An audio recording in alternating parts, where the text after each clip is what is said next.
দীর্ঘ নিঃশ্বাস ফেলে ফোনটা বালিশের পাশে রেখে দিল মেহরাব। মানুষ কখন কার প্রেমে পড়ে তা কেউ আগে থেকে জানে না। মেহরাবও জানত না কখন যে সাবিহার প্রেমে পড়ে গেছে, বুঝতেও পারেনি। এমন এক মেয়েকে তার ভালো লেগে গেছে এই ভান্নাতেই বিরক্ত হতো সে।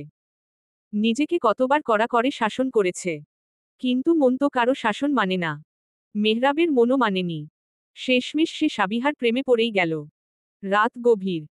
চোখ বন্ধ করে শুয়ে আছে মেহরাব, কিন্তু মাথায় ঘুরছে শুধুই সাবিহার কথা। তার পরিবার বলতে মা, বাবা আর এক বোন, যদিও বোনের বিয়ে হয়ে গেছে, এখন থাকে শ্বশুরবাড়িতে। বহু চেষ্টা করেও ছেলের বিয়ে দিতে পারেননি মা বাবা। একসময় হালি ছেড়ে দিয়েছেন তারা। মেহরাবের মা ছেলে অন্তপ্রাণ। মেহরাব ছাড়া তার একদিনও চলে না। শুধু মায়ের জন্যই বিদেশে ভালো চাকরির সুযোগ পেয়েও বহুবার হাতছাড়া করেছে সে। মেহরাব ভাবছিল, যদি কানাডা চলে যেত, কেমন হতো জীবনটা। কিন্তু মা, মা কে কি আদৌ বোঝানো যাবে? ভাবনার অতলে ডুবে ডুবে একসময় ঘুমিয়ে পড়ল মেহরাব। ভার্সিটির প্রথম দিন আজ। আয়নার সামনে দাঁড়িয়ে চোখে কাজল দিচ্ছে ওরা। ঘরে নিঃশব্দ একটা উত্তেজনা। চেয়ারে বসে আরিশ একদৃষ্টে তাকিয়ে আছে তার দিকে, চুপচাপ, মনোযোগী। বরাবরের মতোই ভদ্রলোক, কালো রঙের পোশাকে সুসজ্জিত, যেন এক নিখুঁত অভ্যস্ততা। তোমার সাজগোছ নষ্ট হয়ে যাবে এখন, নরম কণ্ঠে বলে উঠল আরিশ। চেয়ার থেকে উঠে ধীরে ধীরে এগিয়ে এল ওরার দিকে। ওরা কিছুটা অবাক হয়ে পেছনে ফিরে তাকালো। তার পরনে হালকা মিষ্টি রঙের থ্রি পিস, ঠোঁটে মেরুন লিপস্টিক, কানে কুন্দনের ছোট দুল, চোখে গাঢ় কাজল, সব মিলিয়ে সে যেন সকালবেলার এক স্নিগ্ধ অনুভূতির মতো। খোলা চুলগুলো এলোমেলো হয়ে আছে কিছুটা, তবে ওরা চুলগুলো আছড়ে নিতে লাগলো এবার। আরিশ থেমে দাঁড়ালো ওরার কাছাকাছি, চোখে একরাশ প্রশ্রয়। কেন? কারণ, আজ তোমাকে অসহ্য রকম হট লাগছে। ওরার কোমর ধরে তাকে এক ঝটকায় কাছে টেনে নিল আরিশ। প্লিজ, এখন না। সাজগোছ নষ্ট হয়ে গেলে বের হব কিভাবে? হোক না। এমন সেজেগুজে যাচ্ছ কেন? আমি ছাড়া আর কেউ তোমার এই রূপ দেখবে না। আরিশের কণ্ঠে ছিল এক ধরনের দাবি। কই সাজলাম? কেবল লিপস্টিক আর কাজল দিয়েছি। কাজলের দরকার নেই। মুছে ফেলো। রাতে দিও, আমি দেখব। ওরা বিরক্ত হয়ে মুখ ফিরিয়ে নিল। সব সময় এমন হুকুম, এমন দখলদারি ভালো লাগে না তার। কিন্তু কি বা করবে? আরিশের কথা না শুনলে পড়ে বাড়বে ঝামেলা। একটা তপ্ত নিঃশ্বাস ফেলল ওরা, ঠোঁটের কোণে জমে থাকা অভিমান চেপে রাখার চেষ্টা করল। ঠিক আছে। নরম কণ্ঠে বলল ওরা, চোখের কাজল মুছে ফেলতে শুরু করল। সময়ও লাগলো কিছুটা। এই ফাঁকে আরিশ যেন এক একটা দৃশ্য গিলছে চোখে, ওরাকে ভালো করে দেখে নিচ্ছে সে, একটা না। আজ রাতে আর তোমার নিস্তার নেই, পাখি। চোখ আধবোজা করে ফিসফিসিয়ে বলল আরিশ। আমি আর নিজেকে সামলাতে পারছি না। লাজুক মুখে মাথা নিচু করে রইল ওরা।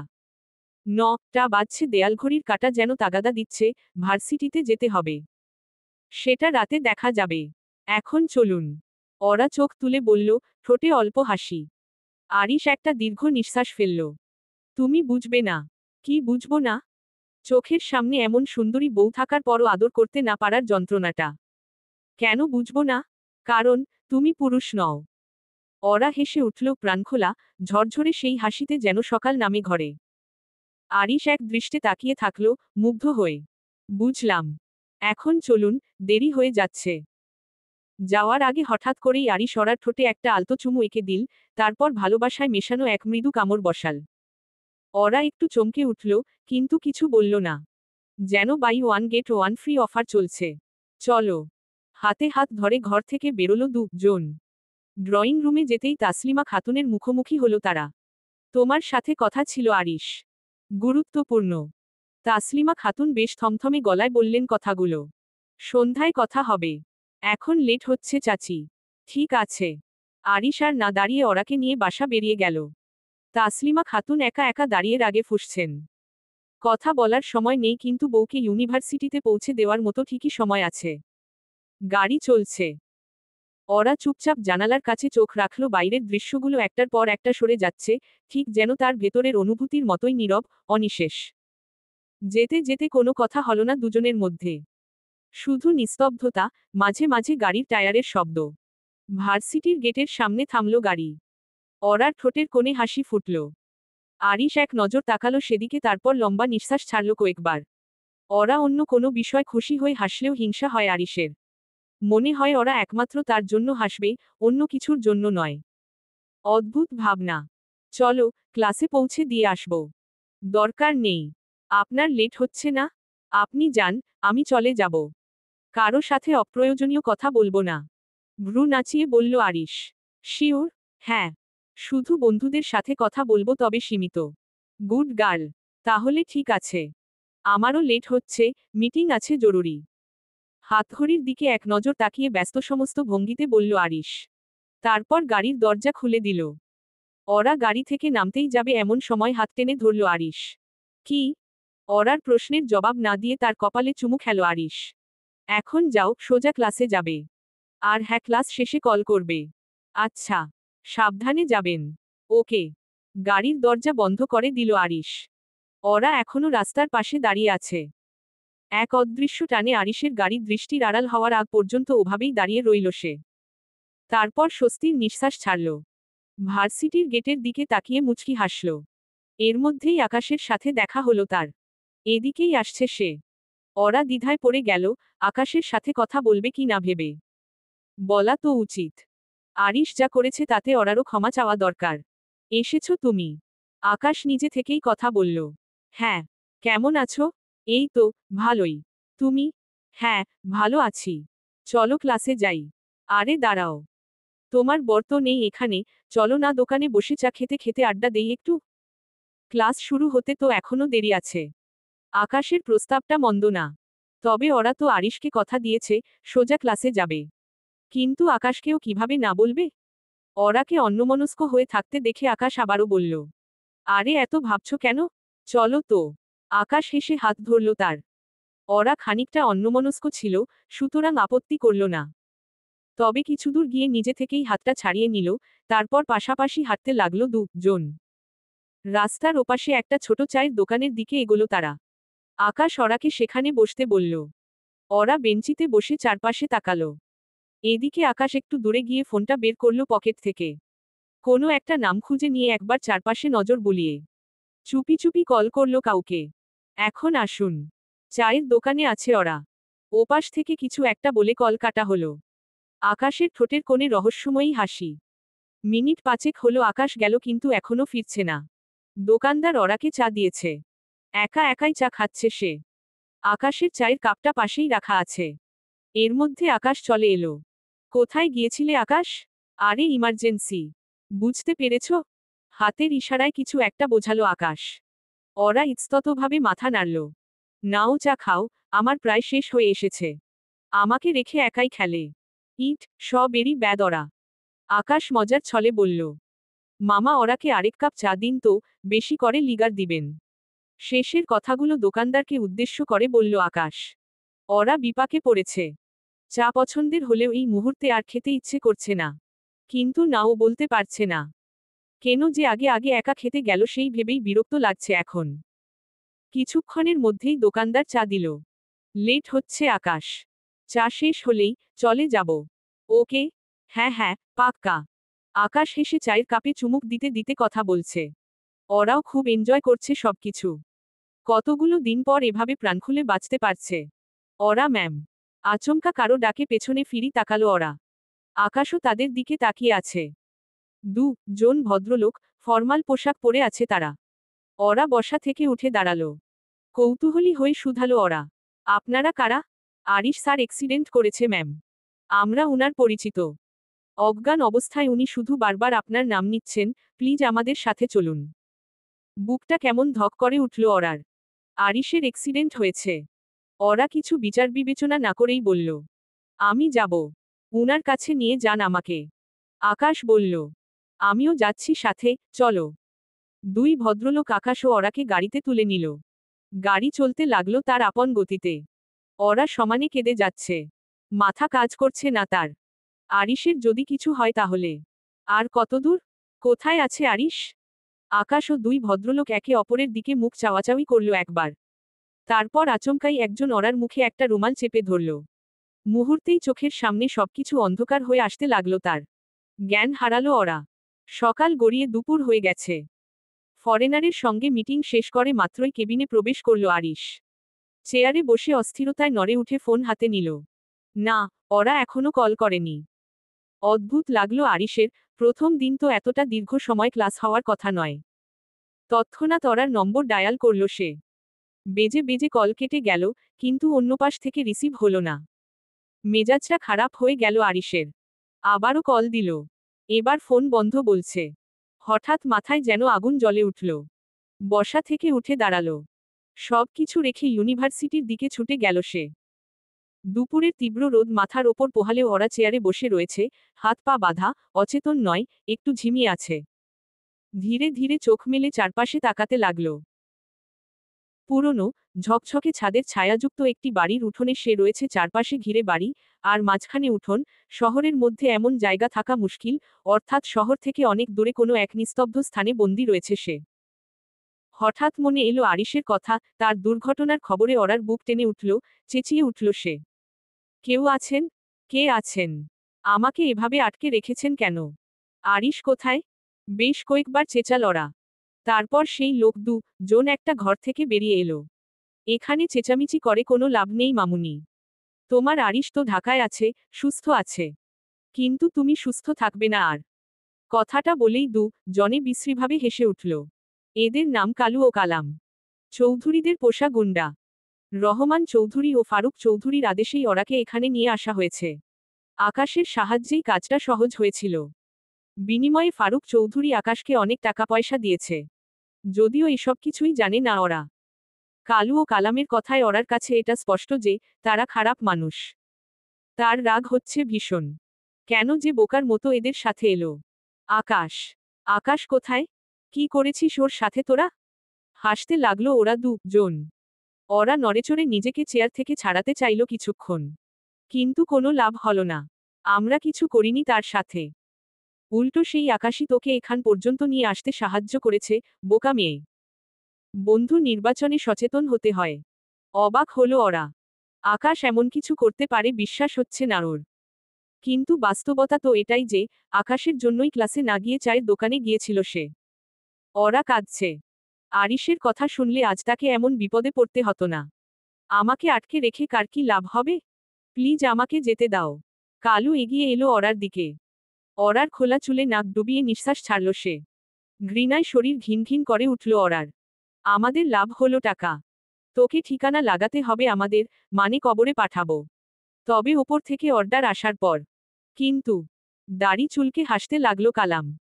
কালু ওরার চুলগুলো নেড়েচেড়ে দিতে দিতে বলল, কিন্তু মরার আগে অনেক আদর পাবি তুই। মাত্র যৌবনে পা রাখলি, একটু এনজয় করেই মরবি না হয়। আমরা জন তোকে অনেক সুখ দেব। কি বলিস কালাম? তারা জন একসাথে হেসে উঠল। ওরার চোখের সামনে সবকিছু ঝাপসা হয়ে আসছে। মাথা ঘুরছে। মনে হচ্ছে জ্ঞান হারাবে সে। চোখ বন্ধ হয়ে আসার আগ পর্যন্ত আরিশের মুখটা মনে পড়তে লাগলো তার। ইউনিভার্সিটির গেটের বাইরে দাঁড়িয়ে আছে গাড়ি। একটু আগেই ভার্সিটির মূল ফটকে প্রবেশ করল আরিশ। কিন্তু সেখানে গিয়ে যা শুনল তাতে মাথায় রক্ত চড়ে গেছে তার। ওরা আজকে ভার্সিটিতে আসেনি। ভয়, রাগে পাগল পাগল লাগছে তার। হঠাৎ শরীর ঠান্ডা হয়ে আসছে তার, হাত পা কাঁপতে শুরু করেছে। মাথার ভেতর হাজারো প্রশ্ন ঘুরপাক খাচ্ছে, কিন্তু কোনো উত্তর পাচ্ছে না সে। অবিশ্বাস আর উৎকণ্ঠায় দ্রুত ভার্সিটির বাইরে বেরিয়ে এলো আরিশ। হাঁটু চাটাচ্ছে, হৃদয় ব্যথায় ভারাক্রান্ত। ফোন তুলে ওরার বাবার বাড়ি ডায়াল করল। নয়না ফোন রিসিভ করল। আরিশের কণ্ঠে আটসাট কাঁপন। হ্যালো। কে? ওরা গেছে তোমাদের কাছে? আপু। কই না তো। ওর না আজ ভার্সিটিতে যাওয়ার কথা ছিল, ভাইয়া? গতকাল রাতে এজন্য খুশিতে কল করেছিল। মায়ের সাথে কথাও বলল। আরিশ আর কিছুই শুনতে পারল না। ওরা ও বাড়িতেও যায়নি মানে কিছু ঠিক নেই। নিশ্চয়ই কোনো বিপদ হয়েছে মেয়েটার। মনের ভিতর একটা অজানা আতঙ্ক ছড়িয়ে গেল। চিৎকার করে উঠল আরিশ। আশপাশের সবাই অবাক হয়ে আরিশকে দেখতে লাগল। ভাবল, ভদ্রলোক উন্মাদ হয়ে গেছে। পরপর 3বার কোথায় কোথায় যেন কল করল আরিশ। কথা হলো তাদের সাথে। তারপর আশপাশের সবগুলো দোকানে ওরার ছবি দেখাতে লাগল। চায়ের দোকানে ওরার ছবি দেখাতেই চিনতে পারল দোকানদার। আরিশ উত্তেজিত হয়ে ভদ্রলোকের কলার চেপে ধরে রাগে চিবিয়ে চিবিয়ে বলতে লাগল, কখন এসেছিল ওরা? আর কার সাথে? একা? একটা ছেলের সাথে এসেছিল, সকালে। আকাশ না আয়ুষ তার নাম। জনে চা খেলো, তারপর একটা বড় গাড়িতে চড়ে বসল। এর চেয়ে বেশি কিছু আমি জানি না। দোকানদার ভয়ে ভয়ে বলল কথাগুলো। আরিশের চোখে যেন কোনো মৃত্যুপুরীর ছায়া নেমে এসেছে, যে কেউ দেখলে ভয় পাবে। এর মধ্যে তালহা এসে উপস্থিত হলো সেখানে। আরিশকে দোকান থেকে বের করে আনল। ঘন ঘন নিঃশ্বাস ফেলে নিজেকে সামলাতে চেষ্টা করছে আরিশ। ভাইয়া প্লিজ শান্ত হও। ভাবিকে ঠিক পেয়ে যাব। হয়তো বন্ধুর সাথে কোথাও গিয়েছে। না তালহা, ওরা কখনো এমন কাজ করবে না। আকাশের মধ্যে ঘাপলা আছে, ওকে আগেরবারই জানে মেরে ফেলা দরকার ছিল।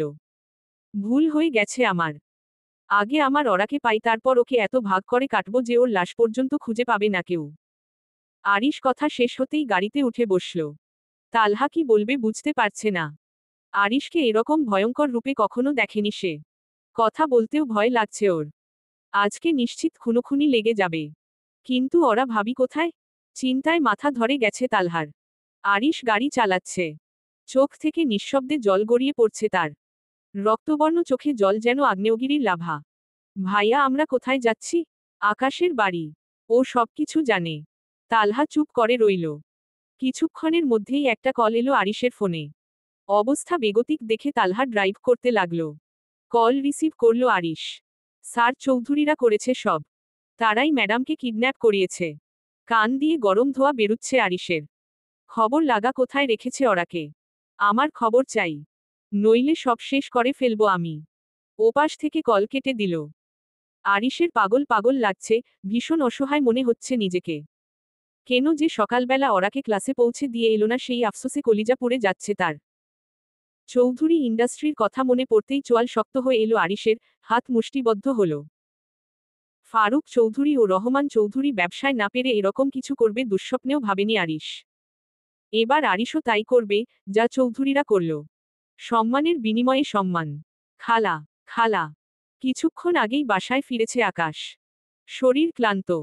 রহমান চৌধুরীর থেকে মোটা অঙ্কের টাকা নিয়ে এসেছে সে। টাকাগুলো নিজের রুমে রেখে এসে কেবল ড্রয়িং রুমে বসেছে সে। আকাশ বাবা, তুমি আইছো? কিছু লাগবে তোমার? লতা খালা গ্রামের মানুষ। কাজের জন্য শহরে আসা তার। বিগত 3 বছরের বেশি সময় ধরে এই বাড়িতেই কাজ করছেন তিনি। এক গ্লাস ঠান্ডা লেবুর জুস দাও তো। ঠিক আছে, তুমি বহো, আমি নিয়ে আইতাছি বাবা। আকাশ মাথা নেড়ে প্যান্টের পকেট থেকে ফোন করল। 3টা পেরিয়ে গেছে। এতক্ষণে নিশ্চয়ই ওরাকে শেষ করে ফেলেছে চৌধুরীরা। একটু খারাপ লাগছে আকাশের। কিন্তু আরিশের সেই আচরণ মনে পড়লেই আকাশের মাথা খারাপ হয়ে যায়। বউয়ের জন্য এত দরদ। সেই বউ যদি পৃথিবীতে না থাকে তখন আরিশের কিরকম অবস্থা হয় সেটাই দেখতে চায় আকাশ। তাছাড়া ওরাকে যদি সে না পায় তবে অন্য কাউকেও পেতে দেবে না। এসব ভাবতে ভাবতে ঠোঁটের কোণে হাসি ফুটল তার। হঠাৎ কলিংবেলের শব্দে নড়েচড়ে উঠল। লতা রান্নাঘরে আছে, আকাশই গেল দরজা খুলতে। আপনি? আরিশকে দেখেই চমকাল আকাশ। লোকটা তার কাছে কেন এসেছে? আরিশ মুচকি হাসল। আকাশকে বলল, দাওয়াত করার জন্য এসেছি, আকাশ। কিসের? তোমার চল্লিশার। আকাশ কিছু বলার আগেই আরিশ তার মাথায় পিস্তল দিয়ে একটা বাড়ি মারল। আকস্মিক আক্রমণে টাল সামলাতে না পেরে জ্ঞান হারিয়ে ফেলল আকাশ। তালহা আকাশকে ধরে বলল, ভাইয়া কি করতে চাচ্ছ তুমি? গাড়িতে নিয়ে চল। তালহা তাই করতে লাগল। 2 ভাই আকাশকে নিয়ে গাড়িতে বসাল। একেবারে চুপচাপ, নিঃশব্দে। লতাও কিছু টের পেল না। তালহা গাড়ি চালাচ্ছে। আরিশ আকাশের চোখে মুখে পানি ছিটাচ্ছে। ইচ্ছে করছে, ঘুমন্ত অবস্থাতেই ওকে শেষ করে দেয়। কিন্তু ওকে এখনই মেরে ফেললে ওরার খোঁজ আর জানা যাবে না। আরিশ একের পর এক পানি ছিটাতে ছিটাতে আকাশের পুরো মুখ ভিজিয়ে ফেলল। আস্তে আস্তে আকাশের জ্ঞান ফিরছে। ভাইয়া, আমরা কোথায় যাচ্ছি? আপাতত যেদিকে মন চায়, সেদিকেই চল। আগে এই শুয়োরের বাচ্চার কাছ থেকে ওরার খোঁজ নিতে হবে। তালহা ওর কথা মতোই গাড়ি চালাতে লাগল। এতক্ষণে আকাশ চোখ মেলে তাকিয়েছে। জ্ঞান হারানোর কারণ মনে করতে না পেরে নিজেকে আরিশের পাশে গাড়ির ভেতর আবিষ্কার করেই আটকে উঠল। আমাকে কোথায় নিয়ে যাচ্ছেন আপনারা?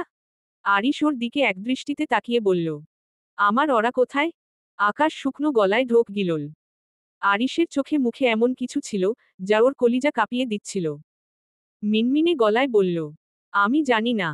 আরিশ ওর ডান হাতে ঠেকিয়ে দিল পিস্তল। কণ্ঠে স্পষ্ট রাগ। আমার ওরা কোথায়, বল। আমি কিছুই জানি না, আরিশ। বিশ্বাস করুন। আরিশ আকাশের হাতে গুলি চালিয়ে দিল। আকাশের চিৎকারে তালহা তটস্থ হয়ে গেল। হাত বেয়ে রক্ত গড়িয়ে পড়ছে অনবরত, আসন ভিজে যাচ্ছে। ভাইয়া, আশপাশের লোকজন যদি বুঝে ফেলে গাড়ির ভেতর কি হচ্ছে, তাহলে বড় বিপদ হবে। আর দেরি না করে আরিশ আকাশের মুখ চেপে বেঁধে ফেলল। এখন শুধু গোঙানির মতো অস্পষ্ট শব্দ বেরোচ্ছে তার মুখ থেকে। ঠিক বলেছিস। এবার ঠিক আছে। আকাশ উম করে কাঁপতে কাঁপতে ব্যথায় ছটফট করছে। আরিশ এবার পিস্তল ঠেকাল ওর উরুতে। গলা কাঁপিয়ে বলল, বল। না বললে আরেকটা গুলি খেতে হবে তোকে। আকাশ দ্রুত মাথা নাড়তে লাগল। তালহা বলল, ভাইয়া, মনে হচ্ছে ও কিছু বলতে চাইছে। মুখটা খুলে দাও একবার। আরিশ মুখের বাঁধন খুলে দিতেই আকাশ হাঁপাতে হাঁপাতে নিঃশ্বাস নিতে লাগল। মিনিটখানিক পরে কাপা গলায় বলল, আমি আমি ওরার কাছে নিয়ে যাচ্ছি আপনাদের। দয়া করে আর গুলি করবেন না। আরিশ গর্জে উঠল, তাড়াতাড়ি বল, তাড়াতাড়ি। আকাশ তখন কাপা গলায় আরিশ আর তালহাকে ওরার অবস্থান বলতে লাগল। সূর্য হেলে পড়ছে। দুপুর গড়িয়ে বিকেলের দিকে যাচ্ছে সময়। কালাম, কালু দুজনেই কিছুক্ষণ আগে কথা বলেছে রহমান চৌধুরীর সঙ্গে। ওরাকে নিয়ে তারা কোনো ধরনের ঝুঁকি নিতে রাজি না। তাই সিদ্ধান্ত হয়েছে, যত দ্রুত সম্ভব তাকে খুন করে ফেলতে হবে। ফারুক চৌধুরীর নিজস্ব এক পুকুর আছে, মাগুর মাছের পুকুর। শহর থেকে খানিকটা দূরে। মাছগুলো ভয়ানক রকমের মাংসাশী। মানুষের মাংসও ছাড় দেয় না। চৌধুরীদের নির্দেশ ওরাকে কুচি কুচি করে কেটে বস্তায় ভরে ফেলে আসতে হবে সেই পুকুরে। ওরার জ্ঞান ফিরেছে। চোখের দৃষ্টি এখনো ঝাপসা। সমনে তাকাতেই শরীর কেঁপে উঠল তার। কালাম একটা ধারালো ছুরিতে শান দিচ্ছে নিঃশব্দে। কালু পাশে বসে এক হাতে ফোন ধরে অশ্লীল ভিডিও দেখছে। ভিডিওর কুৎসিত শব্দে ওরার চোখ মুখ ঘৃণায় কুঁচকে গেল। আরে, মামুনির জ্ঞান ফিরেছে। কালাম। কালু ওরার দিকে তাকিয়ে বিশ্রীভাবে হেসে কালামকে উদ্দেশ্য করে বলল কথাটা। কালামও ছুরিতে শান দেওয়া বাদ দিয়ে ওরার দিকে তাকালো। জনের চোখেই লোলুপ দৃষ্টি। ওরা আচমকাই চেঁচিয়ে উঠল, কেউ আছেন? প্লিজ কেউ থাকলে সারাদিন আমাকে বাঁচান। কালাম ও কালু উচ্চস্বরে হাসছে। ওরার কাকুতিমিনতি দেখে নিছকই মজা পাচ্ছে জন। ওরা চেঁচাতে থাকল, রাগী ভূত, আপনি কোথায়? প্লিজ আমার কাছে আসুন। আমি আর কখনো আপনার কথার বাইরে চলব না। প্লিজ, প্লিজ আমাকে বাঁচান। বোকা মেয়ে। সারাদিন চিল্লাতে থাকলেও কেউ আসবে না এখানে। তোর রাগী ভূত না। ফুপিয়ে কেঁদে উঠল ওরা। মৃত্যু তাকে এতটা ভয় দেখায় না, কিন্তু সতীত্ব হারানো? না, সেটা তার পক্ষে কখনোই সম্ভব নয়। কিছু একটা করতে হবে, কিন্তু কি? হাত পা সব বাঁধা। শরীরটা যেন পাথরের মতো ভারী হয়ে আছে। আরিশকে ভীষণ মিস করছে ওরা। মানুষটাও নিশ্চয়ই ওর খোঁজে পাগলের মতো হয়ে গেছে। চোখের সামনে এক এক করে ভেসে উঠছে পরিচিত মুখগুলো। মা, বাবা, ছোট বোন, আরিশ। হয়তো আর কখনো তাদের কাউকেই দেখতে পারবে না। এই ভাবনা মাথায় আসতেই কান্নার বেগ আরও বেড়ে গেল ওরার। ভেতরটা ফেটে যাচ্ছে যেন। নিঃশব্দে ভাঙছে তার মন, আশা, অস্তিত্ব। রোকসানা মল্লিক বিছানায় শুয়ে আছেন। মেয়ের চিন্তায় জ্ঞান হারিয়ে ফেলেছেন তিনি। পাশেই নয়না ও সোলাইমান মল্লিক বসে আছেন। সোলাইমান মাথায় হাত বুলিয়ে দিচ্ছেন, নয়না হাত পা গরম করার চেষ্টা করেছেন। বাবা মায়ের জ্ঞান ফিরছে না কেন? আমার খুব টেনশন হচ্ছে। আপুর কিছু হবে না তো? কাঁদো কাঁদো গলায় জিজ্ঞেস করল নয়না। সোলাইমান মেয়েকে এক হাতে বুকে জড়িয়ে ধরলেন। লম্বা নিঃশ্বাস ফেলে বললেন, কিছু হবে না, নয়না। ওপরওয়ালা আছেন, তিনি সবকিছুই সহজ করে দিবেন। তোর মায়ের জ্ঞান ফিরলে উনার সামনে আমাদের স্বাভাবিক থাকার চেষ্টা করতে হবে। বুঝতে পেরেছিস? নয়না মাথা নাড়ে, আচ্ছা বাবা। এতটুকু বলে মায়ের দিকে মনোযোগ দেয়। নির্দিষ্ট স্থানে এসে গাড়ি থামিয়েছে তালহা। কিন্তু এত বড় জায়গায় ওরা কোথায় আছে সেটা সরাসরি জানে না আকাশ। চৌধুরীদের মুখে শুরু এতটুকুই শুনেছিল, মোহনপুরের পোড়োবাড়িতে ওরাকে রাখা হবে। আরিশ এর মধ্যেই আশেপাশের অনেকটা জায়গায় খুঁজে ফেলেছে। কিন্তু এখানে দূরদূরান্ত পর্যন্ত কেবল জঙ্গলে ঘেরা। না আছে কোনো মানুষজন আর না আছে কোনো ঘরবাড়ি। তালহা আকাশকে হাত পা বেঁধে গাড়িতেই লক করে এসেছে। দুই ভাই মিলে এখন ওরাকে খুঁজছে। ওরা ওরা কোথায় তুমি? কোথায় খুঁজব তোমায়? চিৎকার করতে করতে দৌড়াচ্ছে আরিশ। তালহার চোখ ছলছল করছে। ভাইয়ের এমন অবস্থা তার পক্ষে সহ্য করা সম্ভব হচ্ছে না। আরিশ উদ্ভ্রান্তের মতো কাঁদতে কাঁদতে ছুটছে কেবল। প্রতিটি গাছের আড়ালে, লতাপাতার ঝোপের আড়ালে পর্যন্ত খুঁজছে তাকে। কিন্তু কোথাও পাচ্ছে না। আমার অরার কিছু হলে আমি সবকিছু জ্বালিয়ে পুড়িয়ে ছাই করে ফেলব। তালহা দৌড়ে গিয়ে আরিশকে শক্ত করে জড়িয়ে ধরল। ভাইয়া প্লিজ শান্ত হও। এভাবে খুঁজলে ভাবিকে পাওয়া যাবে না। কিভাবে খুঁজলে পাবো? বল, বল, বলছিস না কেন? তালহা আরিশের পিঠে হাত বুলিয়ে দিয়ে বলল। তুমি শান্ত হও আগে। তারপর জঙ্গলের ওইদিকে চলো। ওদিকে ঘন জঙ্গল মনে হচ্ছে।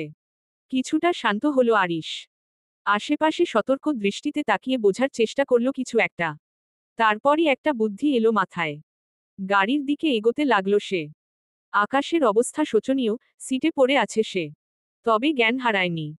আরিশ গাড়ির দরজা খুলে আকাশের চুলগুলো শক্ত করে ধরে দুই গালে থাপ্পড় দিতে লাগল। ব্যথায় চেঁচিয়ে উঠল সে।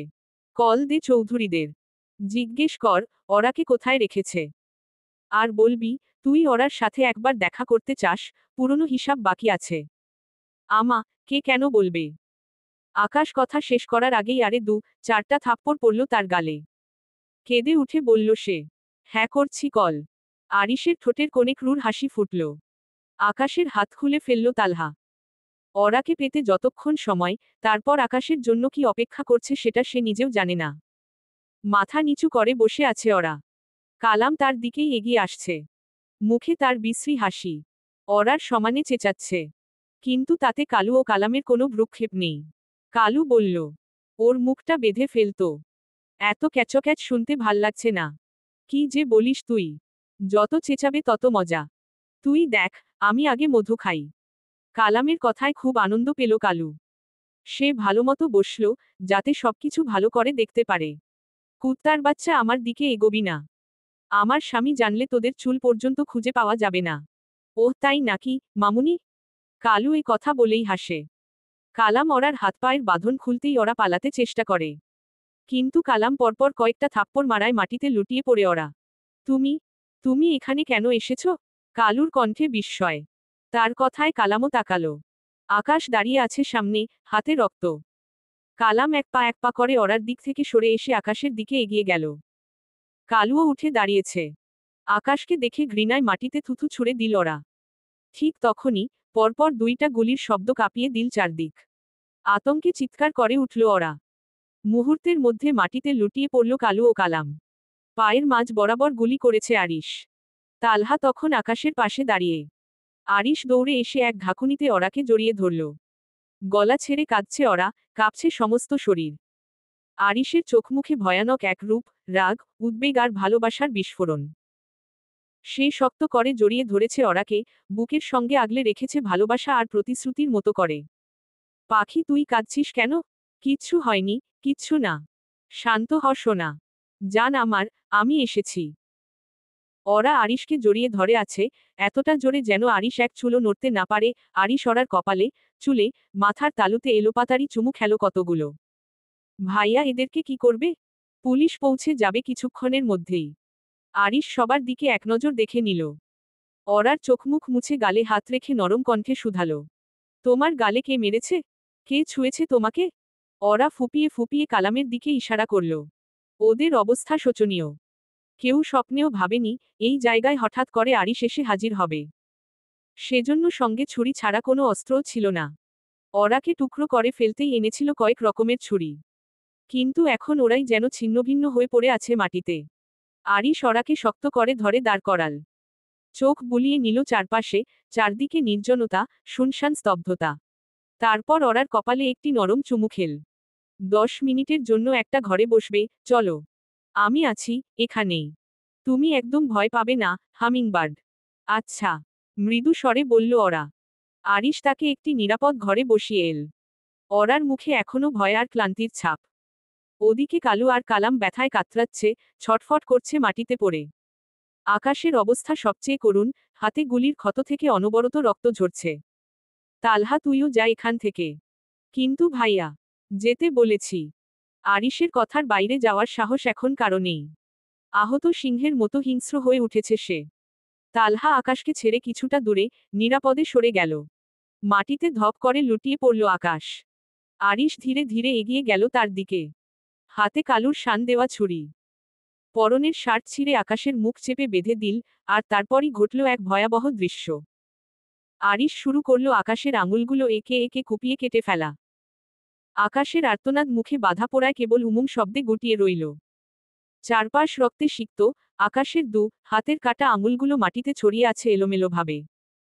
আরিশের চোখে তীব্র প্রতিশোধের আগুন। হাত ভর্তি রক্ত, ঠোঁটে এক তৃপ্ত, বিকৃত হাসি। এই হাত দিয়ে আমার ওরাকে এদের কাছে পৌঁছে দিয়েছিলি না? কারাকারি টাকা নিয়েছিস, হাত দিয়েই তো। চিন্তা করিস না, যতটা কষ্ট আমার জানবাচ্চাকে দিয়েছিস তার 3 গুণ কষ্ট দিয়ে মারব তোকে। আকাশ কিছু বলতে পারছে না, কালু আর কালাম কিংকর্তব্যবিমূঢ় হয়ে বসে আছে। এতদিন শুধু নিজেরা খুন করে এসেছে, আজ চোখের সামনে এভাবে খুন হতে দেখে তারা অবাক হয়ে গেছে। আরিশ হাসতে হাসতে আকাশের চোখে ছুরির ফলা ঢুকিয়ে দিল এবার। যন্ত্রণায় মাটিতে লুটিয়ে পড়ে গলা কাটা মুরগির মতে ছটফট করছে আকাশ। লঘু পাপে গুরুদণ্ডের মতো ওরাকে চৌধুরীদের হাতে তুলে দেওয়ার জন্য প্রাণ যাচ্ছে আকাশের। আরিশ সময় নিল না। এবার একেবারে গলায় ছুঁচি ধরে আকাশের ভবলীলা সাঙ্গ করে দিল। কালাম আর কালু নিজেদের পরিণতি কি হবে সেই ভেবেই কাঁপছে। স্যার, আমাকে ছেড়ে দিন। আমি ম্যাডামের সাথে কিছু করিনি। গায়ে পর্যন্ত হাত দেইনি। কালাম ম্যাডামকে মেরেছে, অসভ্যতা করতে চেয়েছিল। কালুর কথা শেষ হতেই কালাম চেঁচিয়ে বলল, আমি কিছু করিনি। সব চৌধুরীদের আদেশে হয়েছে। আমাদের ছেড়ে দিন, স্যার। প্রাণভিক্ষা দেন। আরিশ মুচকি হাসল। এগিয়ে গেল কালামের দিকে। আকাশকে টুকরো টুকরো কর। তারপর বস্তাবন্দি কর। চমকাল তারা। আরিশের মনোভাব বুঝতে পারল না কেউ। তবে আরিশের কথার বাইরে গেল না কেউ।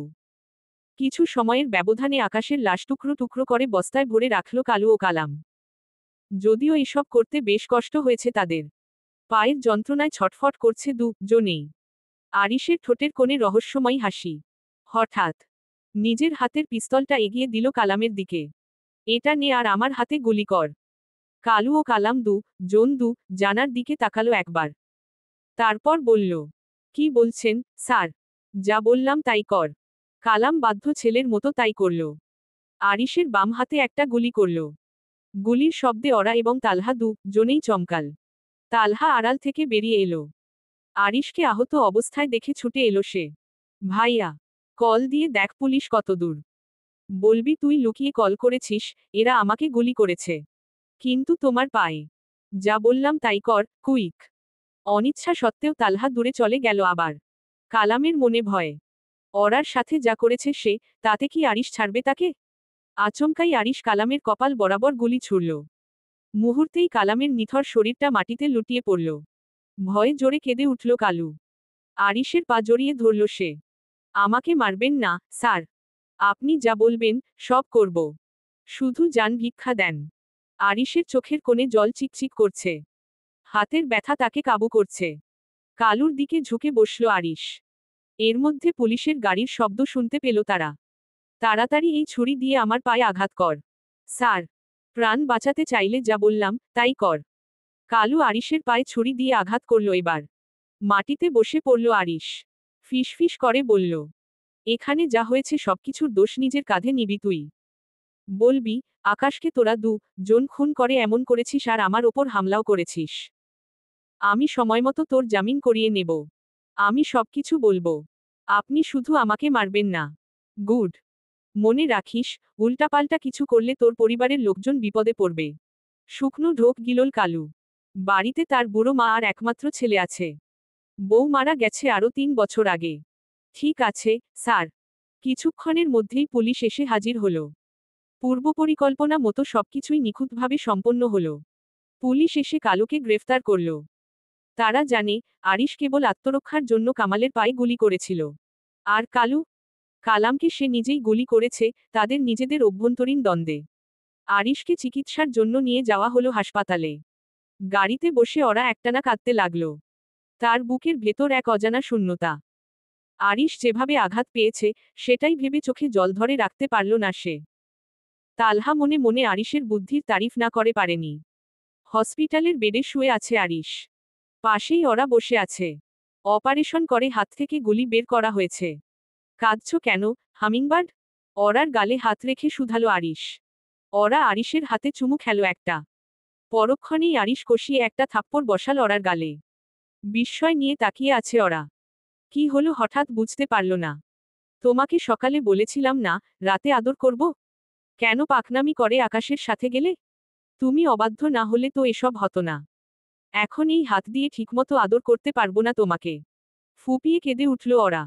আরিশের হাতটা ধরে আবারও চুমু খেল সে। সরি, রাগী ভূত। আর কখনো আপনার কথার অবাধ্য হব না। হলে আর আস্ত থাকবে না। শুকনো ঢোক গিল লরা। আরিশের ঠোঁটের কোণে হাসি। ফুপিয়ে কেঁদে উঠল ওরা। আরিশের হাতটা ধরে আলতো করে একটা চুমু খেল। সরি, রাগী ভূত। আর কখনো আপনার কথার অবাধ্য হব না। হলে কিন্তু আস্ত থাকবে না। শুকনো ঢোক গিল লরা। এই মানুষটা চাইলে যা খুশি করতে পারে, সবই সম্ভব তার কাছে। আচ্ছা। কাপা গলায় বলল সে, চোখ নামিয়ে নিল। আরিশের ঠোঁটের কোণে হালকা হাসি খেলল। ইশারায় ওরাকে কাছে ডাকল। ওরা ওর ইশারার মানে ঠিক বুঝে উঠতে না পেরে জিজ্ঞেস করল। কি? এদিকে এসো। বসে থাকা ওরা ধীরে উঠে এসে আরিশের মাথার পাশে গিয়ে দাঁড়ালো। এখন ঝুঁকে আমার কপালে কিস করো। কিছুটা লজ্জা পেল সে, তবু অবাধ্য হল না। ধুকপুক বুকে একটু ঝুঁকে প্রিয় স্বামীর কপালে নরম করে একটা চুমু এঁকে দিল। আমারটা। নিচু স্বরে শুধাল সে। আরিশ একটু চমকে উঠল। বউটা নিজে থেকেই চুমু চাইছে আজ। তোমার কি মনে হয়, হামিংবার্ড? তোমার বর কি এসব নিয়ে কিপটেমি করে? তুমি না বললেও কিস করতাম। বলল আরিশ, চোখে সেই চেনা দুষ্টু ঝিলিক। ওরা একটু ঝুকল, কিন্তু আরিশ কপালে নয় সরাসরি ঠোঁটেই মনোযোগ দিল। ঠোঁটে ঠোঁট ছুঁয়ে দিল আরিশ। হালকা ব্যথায় ভুরু কুঁচকে উঠল ওরা। মিনিট দুই পর সোজা হয়ে দাঁড়ালো সে, কিছু না বলেই ঠোঁটে হাত রাখল। মুখটা ফ্যাকাশে, চোখ দুটো যেন খানিকটা নরম অভিমানে ভরা। মুডটাই নষ্ট হয়ে গেছে ওরার। সব সময় চুমু দিতে গেলেই রক্ত বের করে ছাড়ে লোকটা। আরিশ জিজ্ঞেস করল, কি হলো? ওরা ধীরে মাথা নাড়ল। কিছু না। ব্যথা পেয়েছ? এবার আরিশ একটু নরম কণ্ঠে শুধালো, ওরা যে ব্যথা পেয়েছে সেটা বুঝে গেছে হয়তো। ওরা নিচু গলায় বলল। সব সময় এমন করেন কেন? একটু আস্তে দিলেও তো হয়। ব্যথা পেয়েছি। আরিশ এবার একটুও হাসল না। গম্ভীরভাবে বলল। তোমাকে কষ্ট দিতে চাইনি, হামিংবার্ড। কিন্তু তুমি জানো, আমার আদরের ধরন এমনই। ছুঁয়ে দিলে জলে পুড়ে খাক হয়ে যায়। ওরা মাথা নিচু করে রইল, খুব আস্তে বলল। হুম, জানি।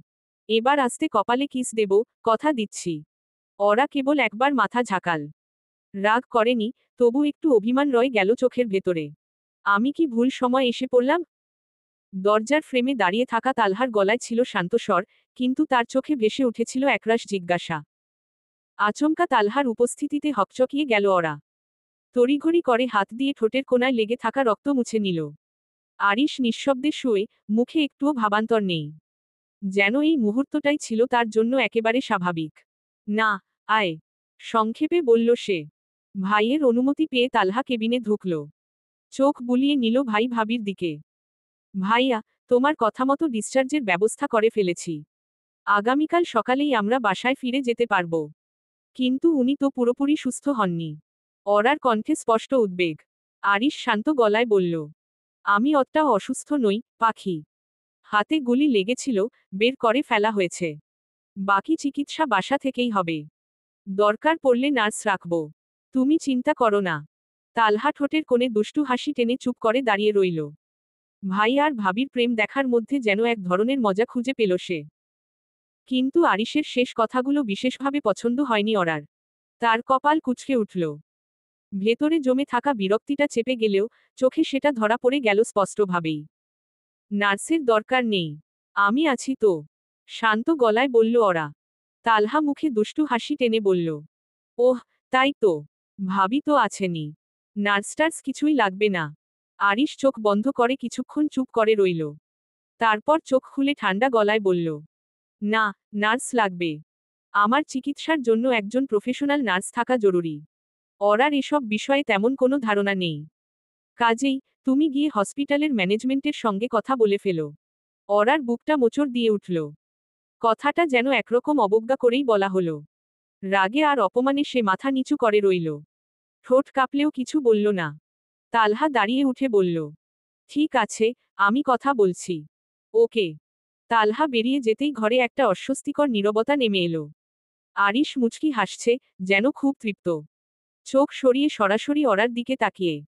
ওরা কিছুই বলছে না। তার দৃষ্টি নিবন্ধ মেঝের দিকে। আরিশের হাসিও তার চোখ এড়িয়েই গেল। নিশুতি রাত। চারপাশ থেকে রেখেছে গভীর নিস্তব্ধতা। যেন পুরো পৃথিবী নিঃশ্বাস আটকে অপেক্ষা করছে কোনো অজানা ঘটনার জন্য। দূরে কোথাও একটা নেড়ি কুকুর ঘেউ ঘেউ করে উঠছে মাঝে মাঝে, আর তার ফাঁকে ফাঁকে ভেসে আসে দু একটা গাড়ির যান্ত্রিক শব্দ। শহরের এই অংশে রাত যেন আরো ঘন, আরো ভারী। আরিশ বারবার নিষেধ করেছিল ওরাকে রাতে হসপিটালে না থাকতে। তার যুক্তিও অমূলক ছিল না। সারারাত বসে থাকা, ক্লান্তি, অস্বস্তি সব মিলিয়ে ওরার জন্য সেটা যে ঠিক সুবিধার হবে না, সেটা সে ভালো করেই জানত। কিন্তু ওরা নাছোড়বান্দা। নিজের একরোখা ভালোবাসা আর উদ্বিগ্ন মনের জোরেই একপ্রকার কাকুতি মিনতি করে স্বামীর পাশে রাত কাটানোর অনুমতি আদায় করে নিয়েছে। শেষমেশ আরিশের কেবিনেই আরেকটা বেডের ব্যবস্থা করে দিল কর্তৃপক্ষ। যদিও এমনটা হাসপাতালের নিয়মের বাইরে, তবু আজকাল টাকার কাছে নিয়মের মাথা নোয়াতেই হয়। ক্ষমতাবান রোগীর ইচ্ছাকে অগ্রাহ্য করার সাহসকারী বা আছে? ওরার বিছানাটা জানালার পাশে। জানালার ওপারে শহরের আলো ধোঁয়াটে হয়ে ঝাপসা লাগে, আর বাতাসে কেমন একটা ওষুধের গন্ধ। ওরা বিছানায় শুয়ে থাকলেও চোখে ঘুম নেই। পাশ ফিরে বারবার তাকায় আরিশের দিকে। আরিশ চোখ বন্ধ করে শুয়ে আছে, নিঃশব্দ, নির্লিপ্ততা। হয়তো ঘুমিয়ে আছে সে। ওরার মনে পড়ে বিকেলের সেই ঘটনাগুলো, ঠোঁটের ক্ষত, আরিশের কণ্ঠে রুক্ষ ঠান্ডা সিদ্ধান্ত, সবকিছু মিলিয়ে মনটা ভার হয়ে আছে তার। তবুও ওরা শান্ত। কারণ সে জানে, যত রুক্ষই হোক, যতটা উদাসীই দেখাক না কেন, এই মানুষটিই তার নিজের। আর এটাই যেন এই রাতের নিস্তব্ধতায় তার সবচেয়ে বড় সান্ত্বনা। রাতের আধার পেরিয়ে নতুন ভোরের আলো ধীরে ধীরে ছড়িয়ে পড়ছে শহর জুড়ে। জানালার কাছ গলে আসা নরম আলো যেন নিঃশব্দে জানান দিচ্ছে নতুন একটি দিনের শুরু। ঘড়িতে সময় সকাল 10টা ছুঁই ছুঁই। ড্রয়িং রুমে বসে চা পান করছেন সুলাইমান মল্লিক। পরিপাটি পোশাকে থাকলেও তার চোখে মুখে দায়িত্বের ছাপ স্পষ্ট। সামনে রাখা পত্রিকাটায় চোখ বুলিয়ে আবার চায়ের কাপে চুমুক দিচ্ছেন। রান্নাঘর থেকে বেরিয়ে এসে রোকসানা নয়নার জন্য সকালের নাস্তা সাজালেন, গরম গরম পরোটা, ডিম, কলা আর এক গ্লাস দুধ। নয়না ডাইনিং টেবিলে বসে খেতে শুরু করল, রোকসানা পাশে এসে বসলেন। কল করে দেখবে একবার? সোলাইমান কণ্ঠে সজাগ ভাব। তারপর না হয় রওনা দিলাম। রোকসানা ঠোঁটে হালকা হাসি টেনে উত্তর দেন। দরকার নেই। গতকাল রাতেই তো ওরার সাথে কথা হলো আমার। ও বলেছে, সকালে বাসায় ফেরার কথা। এতক্ষণে নিশ্চয়ই চলে এসেছে হসপিটাল থেকে। সোলাইমান মাথা নাড়লেন। চা শেষ করে টেবিলে কাপটা রাখলেন পরিপাটি করে। ঠিক আছে। নয়নার খাওয়া শেষ হলে তোমরা মামিয়ে রেডি হয়ে নাও। আমার তো রেডি হওয়ার বালাই নেই, একটা শার্ট পরলেই চলবে। রোকসানা হালকা হেসে সম্মতি জানালেন। ঠিক আছে। রোকসানা নয়নার পাশে বসে নাস্তা শুরু করলেন। সোলাইমান আগে থেকেই খাওয়া শেষ করে বসেছিলেন। সকাল থেকেই দরজার পাশে বারবার এসে দাঁড়াচ্ছিল তামান্না। শুধু প্রিয় ভাবির বিপদের জন্য নয়, তার সাথে আরিশ ভাইয়ের আহত হওয়ার খবরও তাকে অস্থির করে তুলেছে। এতগুলো বছর ধরে আরিশ ভাই আশ্রয়, আর আজ সেই মানুষটাই হসপিটাল থেকে ফিরছে আহত অবস্থায়। অস্থিরতায় সারাটা সকাল পার করেছে সে। পুরো বাসাটা পরিষ্কার করে, রান্না শেষ করে এখন শুধু ওদের ফেরার অপেক্ষা। তাসলিমা খাতুন আজ ঘর থেকেই বের হননি। তামান্না একা একাই সমস্ত কাজ সেরে রেখেছে। সকালটা কেমন গুমট ছিল তার কাছে, এক ধরনের চাপা আতঙ্ক যেন বুকের মাঝে ঠাঁই নিয়েছিল। আকস্মিকভাবে গেটের বাইরে গাড়ির শব্দ শুনেই চমকে উঠল সে। রান্নাঘরে থাকা অবস্থাতেই শব্দটা কানে আসে। সব ফেলে রেখে এক প্রকার দৌড়ে চলে এলো ড্রয়িং রুমে। দ্রুত এগিয়ে গিয়ে আগেভাগেই দরজাটা খুলে দিল। তালহার সঙ্গে আরিশকে নিয়ে গেটের ভেতর ঢুকছে ওরা। শান্ত, ধীর ভঙ্গিতে হাঁটছেন তারা। আরিশের হাতে ব্যান্ডেজ বাঁধা, যদিও তার মুখে ক্লান্তির কোনো ছাপ নেই। পায়ে কেবল সামান্য কাটাছেঁড়ার দাগ, তেমন গুরুতর কিছু না। কিন্তু তালহা ঠিকই তাকে শক্তভাবে ধরে রেখেছে। ভাইকে একা ছেড়ে দেওয়ার মানুষ সে নয়। তাদের পেছনেই আসছেন একজন নার্স, হাতে প্রাথমিক চিকিৎসার সরঞ্জাম। তামান্নার চোখ অশ্রুসজল হয়ে উঠল। দরজার একপাশে দাঁড়িয়ে নীরবে তাকিয়ে রইল সে। ভালোবাসার মানুষগুলোর সুস্থভাবে ফিরে আসাটা যে তার কাছে এক বিশাল স্বস্তির বিষয়। ভাবি, আপনি ঠিক আছেন তো? তামান্নার গলা কাঁপছিল উদ্বেগে। আমি ঠিক আছি। নরম গলায় জবাব দিল ওরা। মনে হচ্ছিল যেন চোখের পানি আটকে রেখেছে তামান্না। সামনে পেয়ে আর দেরি করল না, ছুটে এসে ওরাকে শক্ত করে বুকে জড়িয়ে ধরল। যেন বুকের ভেতরের সব ভয়, সব দুশ্চিন্তা ঝেড়ে ফেলতে চাইছে এই আলিঙ্গনে। আরিশ একটু বিরক্ত হয়ে কপাল কুঁচকে বলল। আমি অসুস্থ, আমার জন্য চিন্তা কর, তামান্না। তোর ভাবিকে জোরাজোরি বন্ধ কর। তার স্বরের মধ্যে ছিল হালকা হিংসে মেশানো সুর। তালহার মুখে মিটিমিটি হাসি ফুটে উঠল। ভাইয়ের এই জেলাসির মিষ্টি রূপ সে বহুবার দেখেছে। তবে গতকালের ঘটনার পর আজ যেন আরো স্পষ্ট বোঝা যাচ্ছে আরিশ তার অরাকে কতটা ভালোবাসে। ভাইয়া, এখন আপনার হাত কেমন? আর পায়ের ব্যথা কি কিছুটা কমেছে? অরাকে ছেড়ে এবার আরিশের দিকে এগিয়ে গেল তামান্না। সব ঠিক আছে। অল্প একটু জ্বালাপোড়া হয় মাঝে মাঝে। তবে এখন একটা চা হলে বেশ ঝরঝরে লাগবে। ঠিক আছে ভাইয়া, যাচ্ছি আমি। তামান্না রান্নাঘরের দিকে হেঁটে গেল। তালহা এবং নার্স রেবেকা ইসলাম মিলে আরিশকে ধরে দোতলার দিকে ওঠানোর জন্য এগোলো। কিন্তু হঠাৎই ওরা এগিয়ে এসে তালহার পথ রোধ করে বলল, ভাইয়া, আপনাকে কষ্ট করতে হবে না। আর নার্স আপু, আপনাকেও উনাকে ধরতে হবে না। আমি নিজেই নিয়ে যাচ্ছি আরিশকে।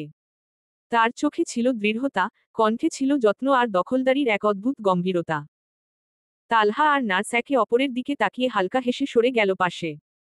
কিন্তু আপনি কি সত্যিই ওনাকে নিয়ে যেতে পারবেন? তালহার কণ্ঠে ছিল খুনসুটির সুর, চোখে মুখে দুষ্টুমির হাসি। ওটা একরকম ইচ্ছে করেই বলল সে ওরাকে হালকা করে জ্বালানোর জন্য। আরিশ তখন ঠোঁটে মুচকি হাসি ফুটিয়ে বলল, হ্যাঁ, পারবে। নিশ্চয়ই পারবে। তুই যা, নিজের কাজ কর। আমাকে আমার বউ নিজেই নিয়ে যাবে রুমে। ওকে জাহাপ না। এলাম আমি, বিদায়। তালহা হাসতে হাসতে রান্নাঘরের দিকে পা বাড়াল। আরিশ বিষয়টা খেয়াল করল। এদিকে রেবেকা ইসলাম তখনও দাঁড়িয়ে। ওরা এবার তার দিকে তাকিয়ে বলল, দোতলার 3 নম্বর রুমটা আমাদের। আপনি আগে যান। আমি উনাকে নিয়ে আসছি। রেবেকা বিনয়ের হাসি হেসে মাথা নেড়ে ধীরে ধীরে সিঁড়ির দিকে এগিয়ে গেলেন। আর তখনই আরিশ হঠাৎ জিজ্ঞেস করল, তালহা রান্নাঘরে গেল কেন? প্রশ্নটা শুনে ওরার মুখটা পড়ে গেল মুহূর্তে। ভেতরে ভেতরে চমকে উঠল সে। বুকের ভিতর ধুকপুক করে উঠল এক অজানা আশঙ্কায়। যদি আরিশ কিছু টের পায়? যদি তামান্না আর তালহার সম্পর্ক নিয়ে প্রশ্ন তোলে? এই সময়, এই অবস্থায় এসব হলে তো পরিস্থিতি আরও জটিল হয়ে যাবে। একটু সামলে নিয়ে চোখ নামিয়ে ওরা বলল, এমনি, হয়তো। আমার এমন কিছু নেই যা আপনার কাছ থেকে লুকানোর প্রয়োজন আছে। শিওর? আরিশের চোখে এক ধরনের গভীর খোঁচা মেশানো দৃষ্টি। 100% শিওর, রাগী ভূত। মাথা দুলিয়ে বলল ওরা। How cute. রাগী ভূত। আরিশ খিলখিল করে হেসে ফেলল। চলো ঘরে। গতকাল রাতের আদরটা তো মিস হয়ে গেছে, এবার সেটা ফুলফিল করতে হবে। ওরা এক ধাক্কায় থেমে গেল।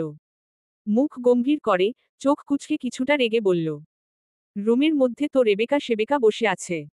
ঠোঁট কামড়ে হাসল আরিশ।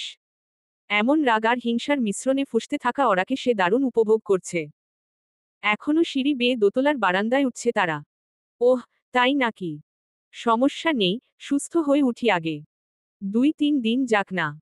তারপর না হয়। আরিশ ইচ্ছে করেই বাক্যটা অসম্পূর্ণ রাখল, যেন আগুনে একটু ঘি ঢালে।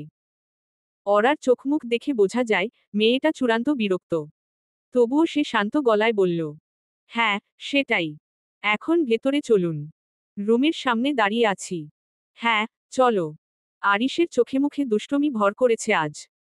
কিন্তু ওরা সেটা বুঝতে পারছে না বলেই ভেতর ভেতর রাগে জ্বলছে। ওরা আর আরিশ রুমে ঢুকতেই রেবেকা সেখানে ছিল, চারপাশ পরিষ্কার পরিচ্ছন্ন করে সাজানো। আরিশ তার খাটে বসে একটু হালকা করে চোখ বন্ধ করল, যন্ত্রণা ও ক্লান্তির মাঝেও স্বস্তি খুঁজছে। হসপিটাল থেকে ফেরার পর শরীর এখন একটু বিশ্রামের দাবি করছে। ওরা আরিশের পাশে বসেছে। রেবেকাকে একদম সহ্য হচ্ছে না তার। রেবেকার বয়স কম, 25 হবে হয়তো, দেখতে সুন্দরী। রেবেকা ব্যান্ডেজ বদলানোর জন্য প্রস্তুত হয়ে পাশে একটি চেয়ার টেনে বসলেন। তার সতর্ক নজর আরিশের হাতে আর পায়ের ক্ষতের ওপর রাখা, যেন কোথাও কোনো সমস্যা না হয়। আপনি একটু রেস্ট নিন। তারপর আমি ক্ষতস্থান দেখে ব্যান্ডেজ করে দেব। আরিশ মাথা নেড়ে বলল, ওকে রেবেকা ম্যাম। মেজাজ বিগড়ে গেল ওরার। ঢং করে আবার ম্যাম বলতে হবে কেন?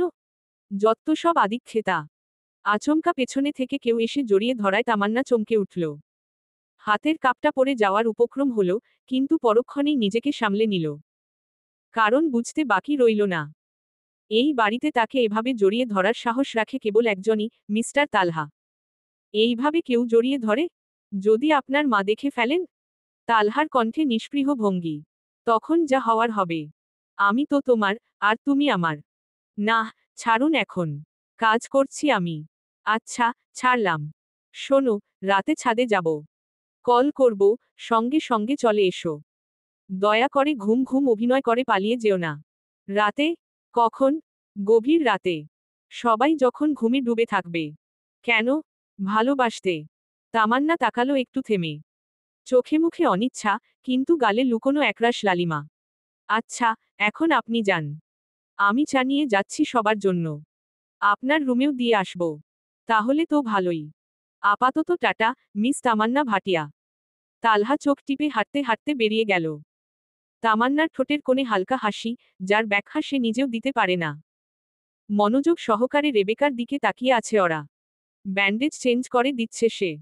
আরিশ চোখ বন্ধ করে শুয়ে আছে। অর্ধ উন্মুক্ত শরীরে আরিশকে এভাবে দেখে ওরার অসহ্য লাগছে বেশ, কারণ রেবেকাও আরিশকে দেখছে। বিষয়টা ওরার একদমই ভালো ঠেকেছে না। ভাবি, দেখেন কারা এসেছে। আচমকা তামান্নার চিৎকারে চমকে উঠল ওরা। পাশেই শুয়ে থাকা আরিশ ধীরে চোখ মেলে তাকালো।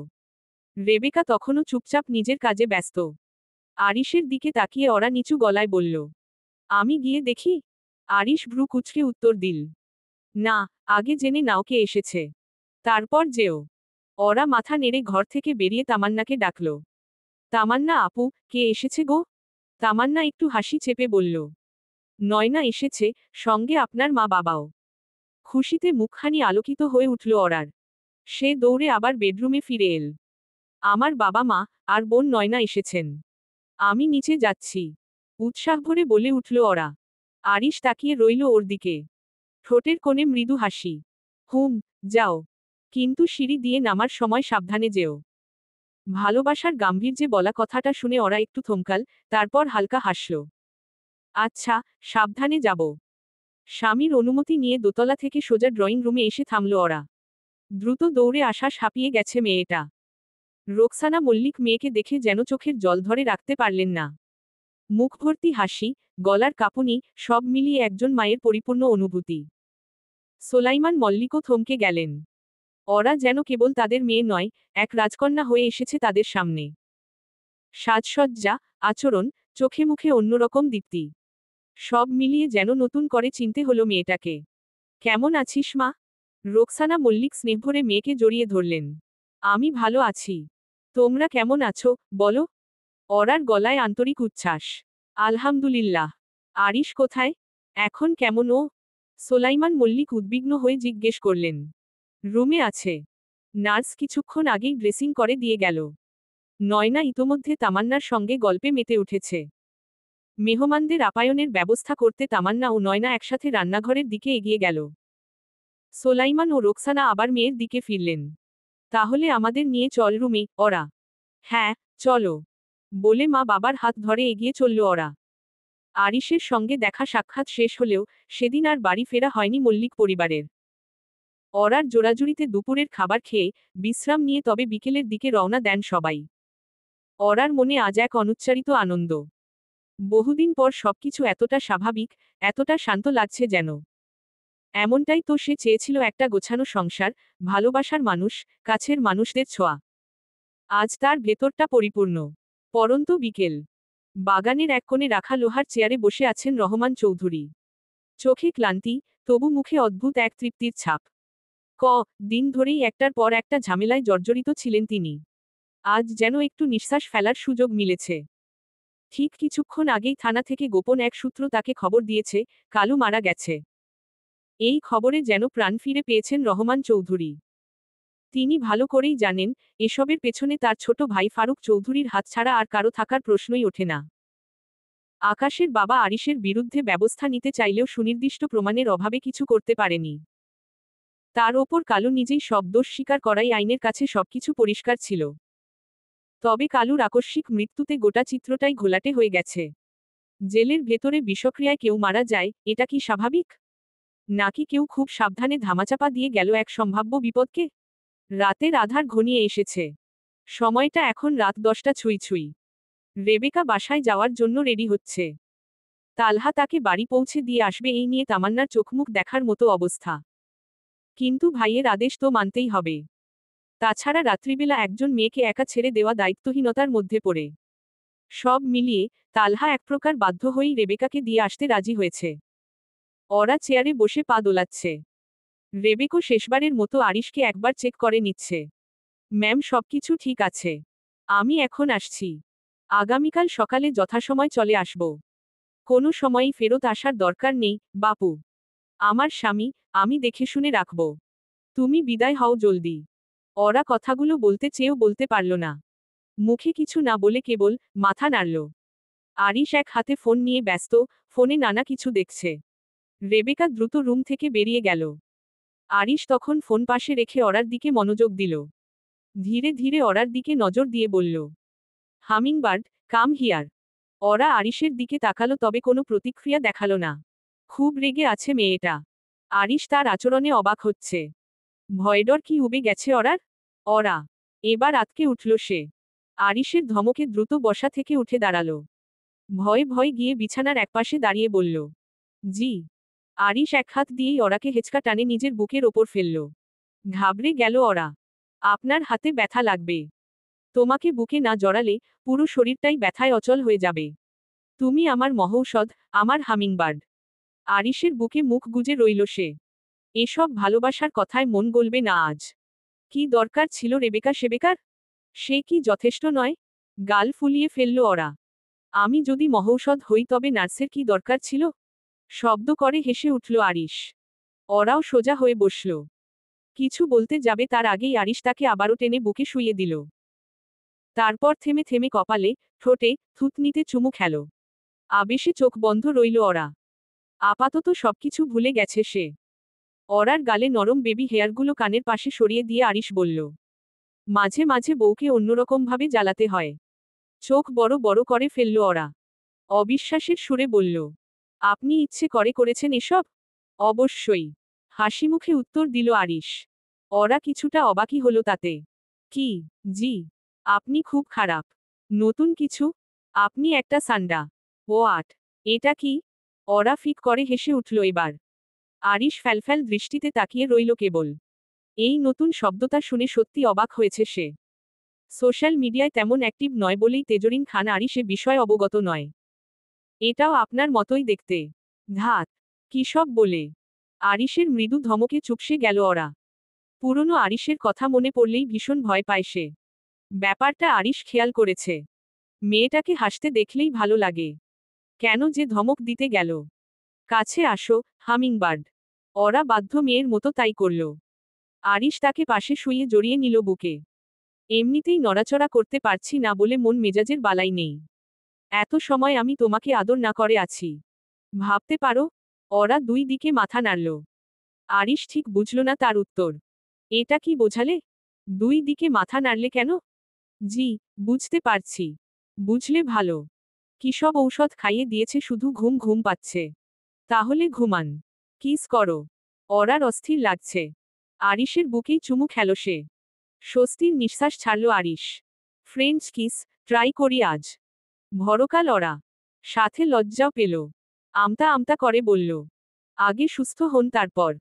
কিস করতে সুস্থ, অসুস্থ কোনো ম্যাটার না। কিন্তু আপনি তো শুধু কিস করে চুপ থাকতে পারবেন না। মিনমিন করে বলল ওরা। আরিশ খিলখিল করে হেসে উঠল। যাক, এতদিনে কেউ তো আমাকে বুঝল। তুমি চিন্তা করো না পাখি, দুদিন পর সব আদর একসাথে করব। ওরা কিছু বলল না। এসব কথা বলতে অস্বস্তি লাগে তার। আরিশকে কিভাবে বলবে ভালোবাসার কথা? কিভাবে বলবে সে নিজেও এখন আরিশকে চায়? সিনেমার মতো করে বলবে? হ্যাঁ, এটা করা যায়। মাঝে মধ্যে আরিশকে একটা গান শুনতে শুনেছে ওরা। কি জানি, মেহবুবা, মেরি মেহবুবা এমন ধরনের কিছু একটা। গানটা নিশ্চয়ই আরিশের পছন্দের। সেজন্য শোনে। এই গানের নায়িকার প্রপোজ করার ধরনটা বেশ ইউনিক। এসব ভেবে ওরার ঠোঁটের কোণে হাসি ফুটল। আরিশ ভাবল আদরের কথায় হেসেছে তার বউ। এত খুশি। তাহলে চলো এখনই শুরু করি। এই না না না। মানে আমি অন্য কারণে হাসছিলাম। আচমকাই রেগে গেল আরিশ। ওরার চুলের মুঠি শক্ত করে চেপে ধরে বলল, আমার বুকে শুয়ে অন্য কোনো বিষয় কেন ভাবলে তুমি? এই মুহূর্তটা শুধু আমাদের। মাঝখানে কিচ্ছু আসবে না, পাখি। ভুল হয়েছে আমার। কিন্তু যা ভাবছিলাম সেটাও আপনাকে নিয়েই। হাতের মুঠো আলগা করল আরিশ। জিজ্ঞেস করল, কি ভাবছিলে? পরে বলবো। প্লিজ জোর করবেন না। তাহলে এখন বললে কেন? ওরার ইচ্ছে করছে চিৎকার করে কাঁদতে। এই লোকের সাথে ভেবেচিন্তে কথা বলতে হয়, সেটা কেন ভুলে যায় সে? আসুন আরেকটা কিস করি। ওরা হুট করেই আরিশের ঠোঁটে কিস করল একটা। শান্ত হয়ে গেল লোকটা। কিছু বলল না। ঘুমাও, পাখি। আমার খুব ঘুম পাচ্ছে। ওরা কিছু বলল না। চুপচাপ চোখ বন্ধ করে ফেলল। চলবে। পরবর্তী পর্ব পেতে চ্যানেলটি সাবস্ক্রাইব করুন।